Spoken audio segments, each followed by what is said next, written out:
నువ్వు 100 సంవత్సరాల వరకు శ్రీకృష్ణుని మరిచిపోతావు. 100 ఏళ్ళు అయినా వేచి ఉంటాను నిన్ను చూడగా, గండాలైనా సుడిగుండాలు అయినా ఉంటానిలా నేను నీకే తోడుగా.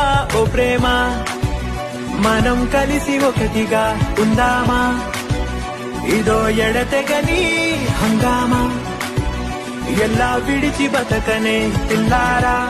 నీ పాదధూళి మెరుపవుతను, నీ యుద్ధ కీళి మరకవుతను, నీ పట్టులో నా వెలికవుతను, లేక ఈ మట్టిలో నా మొలకవుతను.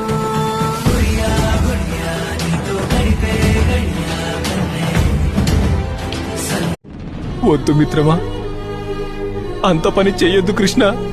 ఇది నాకు ఆనందాన్ని ఇస్తుంది. నాకు ఈ ఆనందం లేకుండా చెయ్యొద్దు.